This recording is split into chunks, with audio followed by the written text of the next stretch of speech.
Well, we didn't need tinted windows to decide this race. Christopher Bell is able to get his first win of the season, becoming the 14th different winner of 2022. So, holy crap, that means there's only 2 spots left.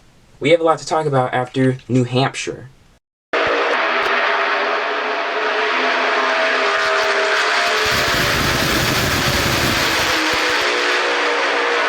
Hey guys, NASCAR Mobile 48 back again. We're to another episode of NRR. In today's video, we're going to be reviewing the 2022 Ambetter 301 from the New Hampshire Motor Speedway, the Magic Mile, and what a race it was. I mean, I'll have to admit, the first stage was kind of dry because Truex led most of it, or he led all of it. The second stage was starting to get, a bit exciting. The third stage was really where it hit, where we saw a lot of passes, restarts are starting to get crazy. I wouldn't say this race was better than the Xfinity race, but I see this race wasn't really that bad. It's just the next gen cars at these short ovals can sometimes be hit or miss and stuff. So I thought this one was a little bit of a hit, but who knows, this is just my opinion. But anyway, in today's video, we're going to be reviewing our top 10 finishers, and we're going to be rating the race. We don't have the biggest story of the race this week, but then we'll go ahead and look at our drivers of the day, and then end it off looking at the playoff grid coming out of this race and going into Pocono next Sunday. So let's go ahead and get ready for this review.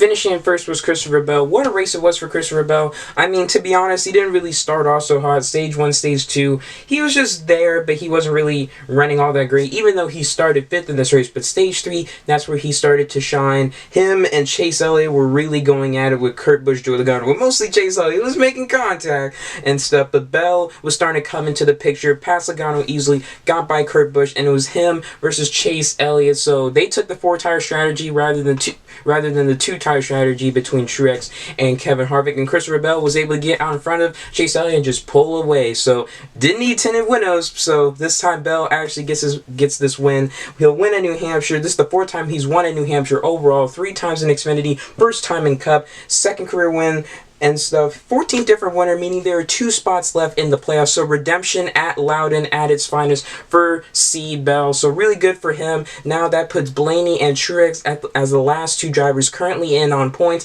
Harvick and Almirola still the 2 on the bottom. But still, what an amazing race for Christopher Bell and the 20 team. They can now relax and stuff and get ready for the playoffs hitting here in about a month. Finishing runner-up was Chase Elliott. I mean, even though Chase Elliott did not win this race, you got to give a hand to him. I mean, literally, he starts on the front row once again, started 2nd to Martin Truex Jr., but just these last 5 races, Chase Elliott has been on a roll. He finished 8th at Sonoma, won the Ally 400, finished 2nd to Tyler Reddick, at Road America. He won at Atlanta, and he finishes 2nd here today. So really, in these last 5 races, Chase Elliott's average finish is a 2.8. 2.8.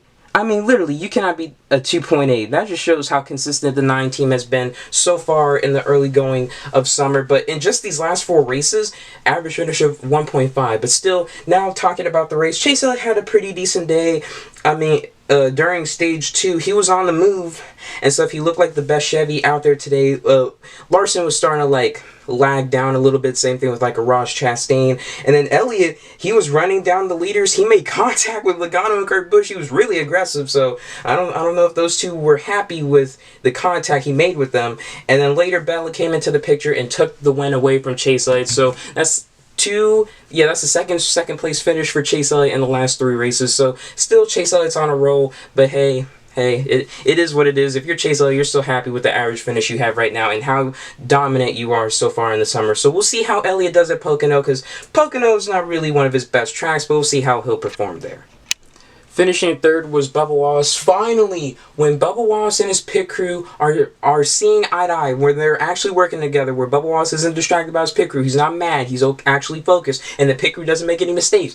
Bubba Wallace can put up great finishes, that's what I'm saying, and stuff. So really cool for Bubba Wallace. It was a shame that he didn't have enough for the win. He wasn't the best car out there, but he definitely had one of the best Toyotas out there. So we'll see how he does at Pocono, because Pocono's not really his best tracks, but that's where he had his first career start, so I guess that's something. But still, really cool for Bubba Wallace to get a top 5 finish. This is his first top 5 finish since the Daytona 500, where he finished runner-up to Austin Cindric, but technically his first top 10 since that Advent Health 400 at Kansas, where Kurt Busch got his first win of the season. So still, nice, solid speed out of the 23 team. Hopefully we can see some more speed out of them in these next few weeks and stuff, but I bet they're really putting all their effort, all their time for Daytona, which is the regular season finale. But still, a really strong run by the 23 team.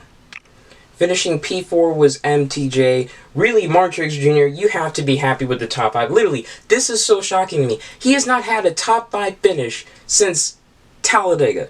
Talladega, which is one of his worst tracks on the schedule, he gets a top 5 since then. First time. So that's shocking to me. But also, this is his first top 10 since Gateway. So really shocking here for MTX Jr. because they've been lackluster these past few races. I mean, literally, coming into this weekend's race, his best finish before Gateway, before this race was 11th. So, that was shocking out of the last few races, but he finally gets it done. He won the pole for this race. I picked him to win because he looked really strong, but just, it was the same thing once again. But first off, Truex won stage 1, dominated that thing. He won stage 2. He took the lead back after a pit stop where he had to maneuver his way through the field. And really, since he lost the lead, because of that one pit stop towards the end of the race, it showed how his car was really handling in dirty air. So that just really took down MTX Jr. I mean, literally, the second time in the past 3-4 weeks, Truex and his team possibly making a not so good pit call. I mean, literally, Nashville, they shouldn't have pitted, and this time they should have gone with 4 tires, because literally you still had like more than 40-50 laps left to go in this race before it ended. You could have taken 4 tires. You saw what happened to Chase Elliott and Bell. They were flying.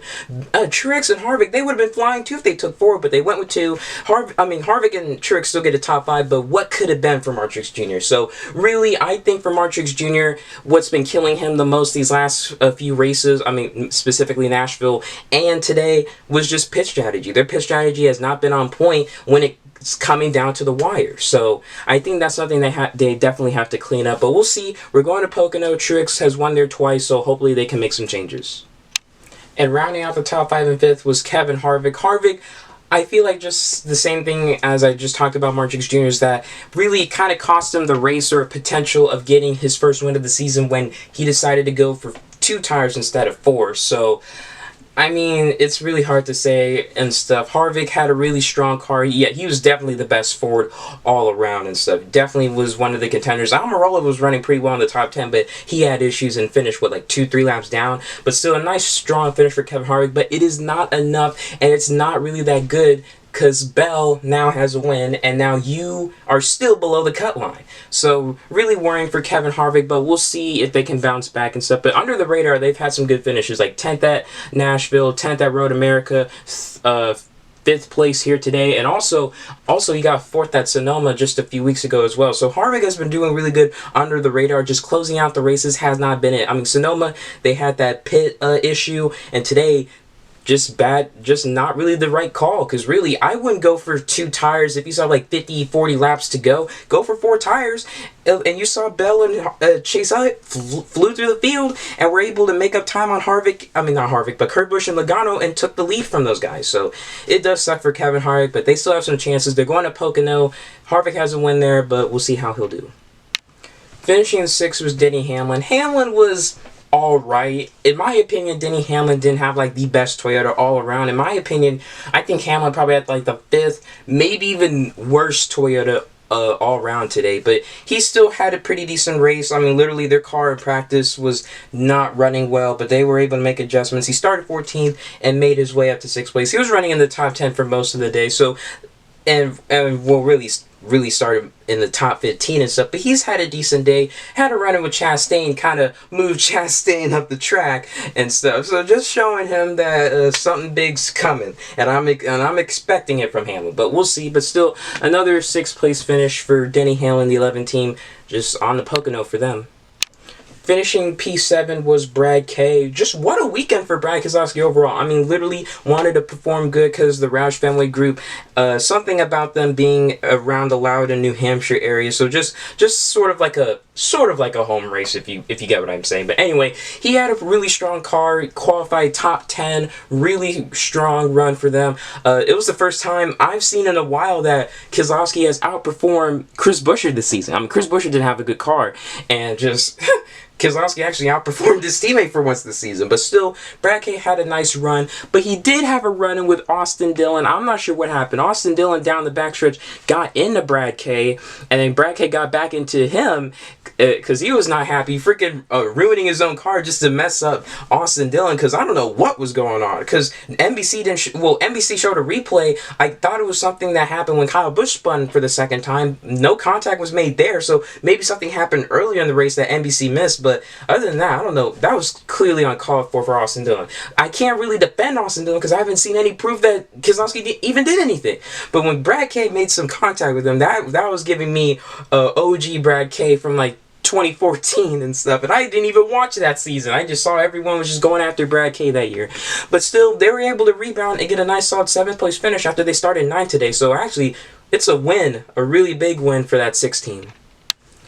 But we'll see how Brad K does at Pocono next week. I mean, literally, he last year he wrecked Cole Custer and stuff, so maybe he'll wreck Austin Dillon. I mean, actually, no way, Keselowski's already wrecked Austin Dillon. Remember Michigan of last year? Oh, damn. But a nice solid weekend for the 16.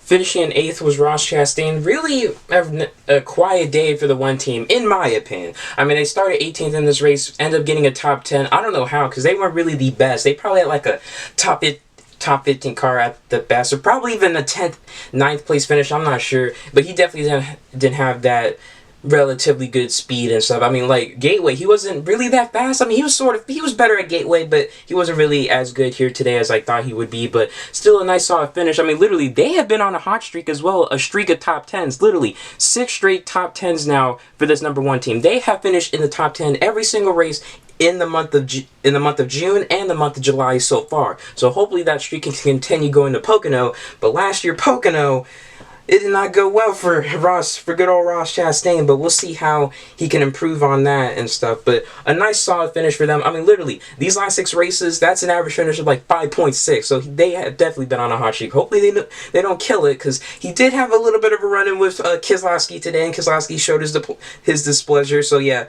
Jeff Burton's just calling out Chastain left and right on the broadcast because no one wants to be around him. But hey, that's just Chastain, and hopefully he cleans up his mess. But still a solid day for the one team. Finishing in 9th was Chastain's teammate Daniel Suarez. Suarez didn't really even look like he had a good car to start with as well. I mean, literally, he started 19th in this race and he fell back, but then he was starting to move his way up. And I was thinking, like, Suarez really moving his way up, because he's not really that good at New Hampshire. Heck, he has a history at New Hampshire where he freaking brought Dunkin' Donuts and Subway got pissed off and they left when he was in the 19 car. That's still funny. But still, Daniel Schwartz had a nice recovery and was able to get a top 10 finish. I was actually shocked. So what? That's now 3 straight top 10 finishes for the 99 team. They got 5th at Road America, 6th last week at Atlanta, and 9th here today. So also another team on a hot streak. So hopefully that can continue going to Pocono, because Daniel Schwartz finished 2nd there back in 2018, so definitely should be a strong track for him in this 99 car next week. And rounding out the top 10 and 10th was Kurt Busch. Kurt Busch started off this race pretty strong. Just like his teammate Bubba Wallace, they both qualified inside the top 5. Kurt Busch was running really well in stage 1. Then, I don't know what happened to Kurt Busch. I didn't really see him that much, but he started to fade a little bit. I think it was running like top 10, top 15. I can't really remember and stuff, but he was running pretty well, and then he started to make a bit of a rebound. He did the same strategy Logano did earlier at one point, and they decided to stay out, and he still was able to get a top 10, but unfortunately Joey Logano, I don't know where Logano finished. Actually, let me check. I believe Logano finished, whoa. Where is Joey? Oh, he finished 24th. I don't know what the hell happened to him, but Kurt got 10th. Maybe Logano had some tire issue. I'm not sure. But still, a decent finish overall for the 45 team, because the last couple races have not been good for them. They finished outside the top 20 in those last 2 races, but able to get another strong top 10, so we'll see how they do. Now they're headed to Pocono next week, where they have a history of getting a couple wins there, so hopefully it's a good race for them. And now let's rate this race. So, did I think this race was better than the Xfinity race? No. I thought the Xfinity race had better racing and stuff, probably because that's what we're used to seeing. This is the next-gen car's first time on New Hampshire, and to be honest, it wasn't really that good in my opinion. I mean, it wasn't as as good as the other New Hampshire races in the past with the Gen 6. I mean, literally 2020 and 2021, they put on some pretty good shows and stuff, so you have to admit about that. But this was still a pretty decent race. I still think New Hampshire is definitely one of the most underrated tracks on the schedule. So in my opinion, I'm not going to rate this one high because I kind of expected a bit, but it's the next gen, so I'm not really that disappointed. So I'll give this race a solid 7.7 out of 10. I mean, it was solid. It wasn't a terrible race and stuff. At least it wasn't dry throughout the rest of the race like it was in stage 1. Literally, no one was really passing that much. Trix led the whole damn thing. He won both stages. If literally Trix would have won this race, it would have been the first time since, what, Darlington last year, the Goodyear 400, where he swept both stages and won a race, but that didn't happen today. But still, it was a decent one, 7.7. Let me know what you guys would give it in the comment section below. Now for our drivers of the day. At unlucky driver of the day, I gotta give it to my boy Alex Bowman. I was so pissed off when he just got collected in that wreck. Happening on lap 6. It's literally lap 6. Come on. But basically what happened was Ty Dillon was coming up into Justin Haley, but at first I thought Ty Dillon just went up into Justin Haley and ran out of talent and stuff, because it's already been a bad week for that 42 team, or just Ty Dillon overall. But no, it turns out it was Justin Haley who came down onto Ty Dillon. Ty Dillon then spun out and collected Bilicki, Bowman, and BJ McLeod. So I was really upset, because that's now 3 DNFs in the last 4 races for the 48 team, literally, because they got taken out at Nashville from Corey LaJoie, and he wrecked out later today, so haha. But anyway, that happened. Also Atlanta, tire went out. Nothing the 48 car could do. It just went out and stuff. Coming to the end of stage 2, and then now today it gets taken out lap 6. Really, this would not be happening if you're starting 27. Bowman pointed that out pretty clearly, so I don't know if he's trying to take shots at his crew, but I would be taking shots at my crew chief, because I don't know what the hell Greg Ives is doing. This is the fan part of me talking. Greg Ives, I don't know what the frick you're doing, but you gotta fix your crap. We're going to Pocono, okay? Fix your crap, please, okay? Because Greg Ives is totally overrated, okay? I think Bowman needs to get a new crew chief, because it's pissing me off. I do not want to see this. I know Bowman has had a bad history of a summer stretch in NASCAR's past, but this is ridiculous. This is literally ridiculous. So we'll see what happens. Bowman was not happy with the 42 car overall, but I guess when I don't know, I think he should take a replay at it again. But he said over the radio he was not happy with the 42 car. He even mentioned about Ty Dillon's future. You know, he's not returning to the car, and he's looking for a ride as well. So, whatever. But I'm just mad. I'm not mad at Bowman. I'm just mad at Greg Ives and stuff, and how bad the setup was. And I'm also mad at what's his name, Justin Haley, or I don't know what to say, because literally lap 6 and that's happening, and it was just also made me mad when I see his teammates literally running up in the top 6 and he's out. Freaking dumb. But that's my rant. Bowman, unlucky driver of the day. Now, underdog driver of the day, gotta give it to Bubba Wallace. Bubba Wallace had a really strong car. I mean, literally, in the 2 times Bubba Wallace has driven for DraftKings, where you have that DraftKings paint scheme, literally got top 5s. Like, he got one at Pocono last year and gets one today here in New Hampshire. So really strong run out of them. It just shows that teamwork is the dream work. When you're working together, when you're not arguing, you keep things cool, no mistakes by Bubba Wallace nor his pit crew, put it together, you can make something happen. So still, really good job by the 23 team. Now, for underdog driver of the day, I was going to give it to Kyle Busch, but he didn't even finish in the top 10, because he spun out twice, and I thought he was going to finish in the top 10, but no, he didn't. I'm going to give it to Brad K, because he had that big run-in with Austin Dillon, had a bit of contact with Ross Chastain, and he also went, I believe, 1 or 2 laps down. I think he went a lap down, but he somehow comes back from that and gets a 7th place finish. I don't know what the hell happened. I don't know what kind of restart he had, but he gets a top 10, so really good for Brad K in the 16.